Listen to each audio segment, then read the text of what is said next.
Hello friends, myself Bhavya Sharma. I have got 18th rank in CA Inter examination May 2024 and I have got 85 marks in tax. तो आज मैं आपको बस यही बताऊंगा कि मैंने टैक्स में क्या स्ट्रेटेजी फॉलो करी थी, कैसे पढ़ाई करी थी, क्या एग्जाम से एक दिन पहले मैं क्या पढ़ के गया था, एग्जाम स्टार्ट होने से पहले मैंने क्या टैक्स में करा था, वो सारी चीजें मैं आपको बताऊंगा।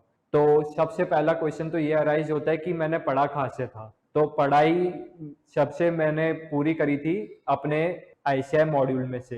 अब इनकम टैक्स का पोर्शन थोड़ा ज़्यादा लेंदी है, तो इसलिए मैंने जो हमारे सर थे, सर ने जो हमें नोट्स दिए थे, तो मैंने उन नोट्स को अच्छे से अपने हाथों से कॉपी करे थे। और उसके अलावा जब मैं पढ़ाई स्टार्ट करी थी इनकम टैक्स की, तो मैं उसको बुक से एक बार मैच करते हुए चलता था, क्योंकि उस समय टाइम था स्टार्टिंग में। तो मैच करके मैं देखता था कि सारे प्रोविजन लिखवाए हैं या नहीं। तो उससे ये था कि जो प्रोविजन कवर नहीं थे हमारे सर के नोट्स में, तो मैंने उनको भी एक बार लिख लिए थे कॉपी के अंदर, जिससे मेरा एक जगह कंसोलिडेटेड पूरा आ जाएगा। और मैंने जीएसटी को तो पूरा ही आईसीआई के मॉड्यूल से पढ़ा था। तो प्रेफरेबल यही है, मैं यही बोलूंगा कि आपको आईसीआई मॉड्यूल से ही पढ़नी चाहिए सारी चीजें। उसके अलावा मैंने क्वेश्चन कोई बाहर के किसी के क्वेश्चन बैंक वगैरह कुछ सॉल्व नहीं करे थे। बस जो आईसीआई मॉड्यूल के अंदर जो क्वेश्चन दे रखे हैं, बस उनको ही सॉल्व करे थे। तो बेसिकली जब हमारी क्लासेस रेगुलरली चलती थी, तो उस समय मैं घर पे जाके होमवर्क के अंदर ये जो क्वेश्चंस हमारे सर दे देते थे, जो आईसीआई मॉड्यूल के ही थे, उनको मैं अपने हाथों से लिख के सॉल्व करता था। इनफैक्ट मैं जो पढ़ाई होती थी क्लास में, उसको भी एक बार वापस से देखता था घर जाके, जिससे कि मेरे को रिमेम्बर रहे कि ऐसे प्रोविजंस हैं। सेक्शन नंबर मेरे को याद करने की जरूरत पड़ी नहीं, क्योंकि सेक्शन नंबर के ऐसे मार्क्स ऐसे अलॉट करती नहीं है। उसके अलावा देखा जाए एमसीक्यू के लिए मैंने ऐसे सच कुछ पढ़ाई करी नहीं, ना ही मैंने कोई एमसीक्यू सॉल्व करे। मैंने एमसीक्यू के लिए बस जो सब्जेक्टिव पोर्शन पढ़ा था अपना, बस वो ही मेरे काम आ गया। उसके अंदर से ही सारे एमसीक्यू आ गए थे, तो उससे ही मेरे सारे एमसीक्यू सॉल्व हो गए। और मेरे एमसीक्यू पोर्शन में फुल मार्क्स है 30 आउट ऑफ 30। ओके, सो और एमसीक्यू के लिए जैसे हमारे इधर जब मॉक टेस्ट होते थे, उसके अंदर एमसीक्यू में मेरे जो गलतियां होती थी, तो मैं वो वाले एमसीक्यू देख लेता था, उससे मेरे कॉन्सेप्ट और क्लियर हो गए थे। अब ये बात तो हो गई पढ़ाई की। अब इसके अलावा तो हमारे यहाँ पे सबसे पहली चीज़ तो ये थी, मैंने वीएसआई से सारी क्लासेस ली है।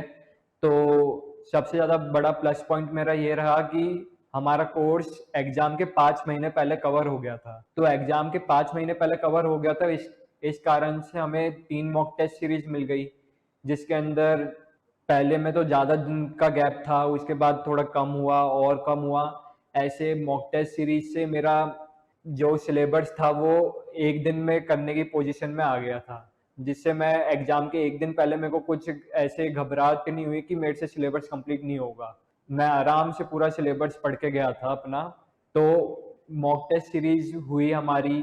3 मॉक टेस्ट सीरीज के बाद भी हमें एक्स्ट्रा 15 दिन का गैप मिला, जिसके अंदर हमने वापस से एक बार सभी सब्जेक्ट का रिवीजन कर लिया था, जिससे और ज्यादा हमारे चार चार रिवीजन्स तो ऐसे कंसोलिडेटेड पूरे पूरे हो गए थे। उसके अलावा सब रिवीजन्स जो हमारे जब रिवाइज करते समय करते थे, वो अलग होते थे।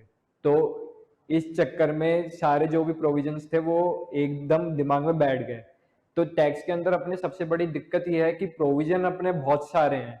है तो पूरी प्रैक्टिकल टैक्स, लेकिन प्रोविजन अपने बहुत सारे। तो कई बार होता है कि कोई एक छोटे से प्रोविजन में से वो पॉइंट बना के दे देते हैं कि इसका क्या एडजस्टमेंट होएगा, तो उसमें बच्चा अटक जाता है।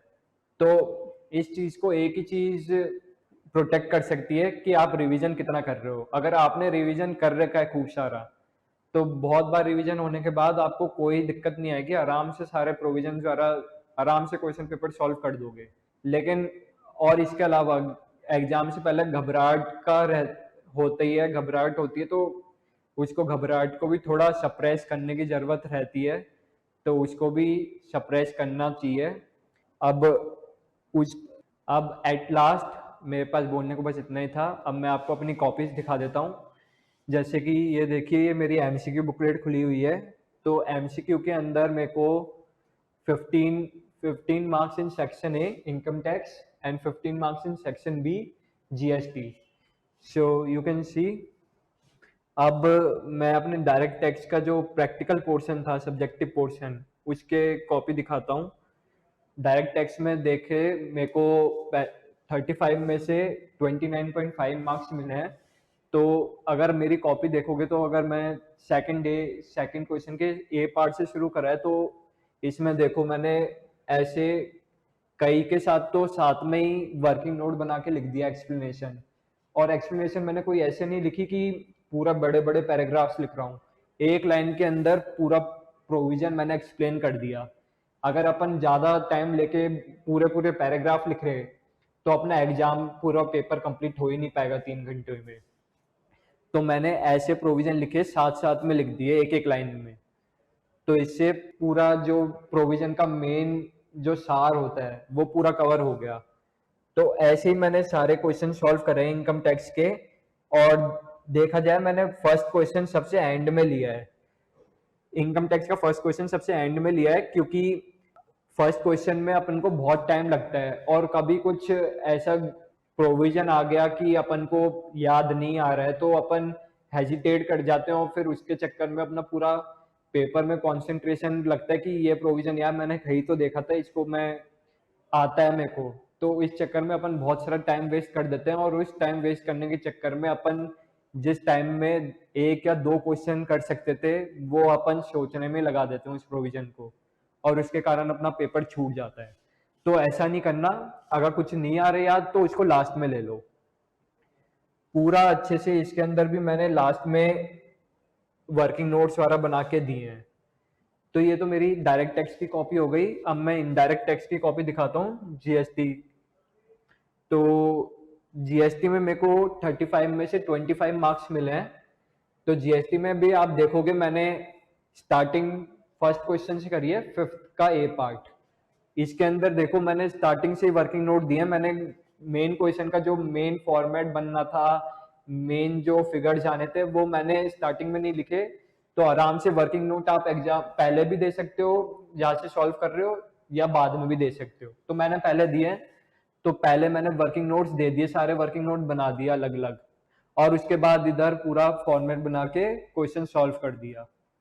तो ये आईटीसी के लिए भी मैंने अलग सा, इनपुट टैक्स क्रेडिट के लिए भी मैंने अलग वर्किंग नोट बनाया है. उसको साथ में करा नहीं, वरना पूरा इतना ज्यादा हौच पौच हो जाता है कि एग्जामिनेशन कॉपी चेक करने में प्रॉब्लम आती है. अगर आप देखोगे तो मैंने सब कुछ आराम से खुला खुला लिखा है. हर उसके बीच में एक एक दो दो लाइन का गैप छोड़ रखा है मैंने एक्सप्लेनेशन में, जिससे कि कॉपी चेकर को समझ आए कि मैंने क्या लिखा है. और जैसे देखा जाओ तो मैंने ऐसे अंडरलाइन कर रखे हैं. जैसे ये वैल्यू ऑफ सप्लाई का क्वेश्चन है, तो इसके अंदर ये एग्जम्प्ट है या फिर टैक्सेबल है, ये सारी चीजें उसमें बतानी थी. तो इसके अंदर देखो मैंने हाईलाइट कर रखा है, जिससे कि एग्जामिनर को दिख जाए कि ये एग्जम्प्ट आइटम, ये टैक्सेबल है. तो जीएसटी लॉ के अंदर भी मैंने सेम स्ट्रेटेजी फॉलो करी है. और जैसे ये देखिए, ये प्लेस ऑफ सप्लाई का क्वेश्चन था. प्लेस ऑफ सप्लाई का अपन को प्रोविजन लिखना था. तो प्रोविजन में देखो मैंने कोई ऐसा नहीं लिखा कि पूरा बुक का ही छाप दिया हो. आराम से जो पोर्शन है उसको पूरा बाइफरकेट करके लिखा है मैंने, अलग अलग लाइन में लिख दिया, जिससे कि एग्जामिनेटर को ये पूरा समझ आ जाए अच्छे से. वरना अगर मैं एक ही पैराग्राफ में इसको बना के लिख देता तो एग्जामिनेटर को अच्छे से समझ भी नहीं आता और फिर वो मार्क्स भी नहीं देता. तो क्लैरिटी भी एक चीज है जो कि अपन लैक कर जाते हैं कई बार पेपर के स्ट्रेस के अंदर. तो ये भी अपन को नहीं करना है. ये जीएसटी का पोर्शन भी हो गया. तो ये जीएसटी का पोर्शन था, ये इधर पूरा. बस मेन टिप्स यही है. एट कंक्लूजन में मैं आपको यही बोलूंगा कि ज्यादा पढ़ाई करने से भी कुछ फायदा नहीं होता. जो आप पढ़ रहे हो, जो आप कंटेंट पढ़ रहे हो, वो क्वालिटी मैटर करती है, क्वांटिटी नहीं. तो क्वालिटी पे फोकस करो. अगर आप हर जगह के नोट्स पढ़ने लग जाओगे तो आपको एक एक चैप्टर भी नहीं हो पाएगा आपका अच्छे से. ये मैं गारंटी के साथ बोल रहा हूँ. आपको जो है एक जगह से पढ़ लो। आईएसआई मॉड्यूल सबसे बेस्ट है, क्योंकि पेपर बनता भी उसमें से है, पेपर चेक भी उसमें से होता है, और अपन को मार्क्स भी इंस्टीट्यूट ही देगा, कोई और नहीं देगा। तो मेन अपन को पढ़ना है आईसीआई का स्टडी मटेरियल। और एमसीक्यू के लिए अगर आप चाहो तो एमसीक्यू बुकलेट में से थोड़े बहुत क्वेश्चन आप सॉल्व कर सकते हो। मैंने एमटीपी आरटीपी जैसे पढ़ी नहीं थी, मेरे को जरूरत नहीं पड़ी थी, लेकिन अगर आप चाहो तो 2-3 अटेम्प्ट के एमटीपी आरटीपी सजेस्टेड आप पढ़ सकते हो अपने हिसाब से, और जैसे भी आपको ठीक लगे। लेकिन उसके अंदर भी है जो कि क्वेश्चन आपको लगता है कि ये रिपीट हो रहा है, तो वो रिपीट वाले क्वेश्चन को तो छोड़ दो, उसको आगे बढ़ो, उससे टाइम सेव होगा। तो बस इतना ही। Thank you.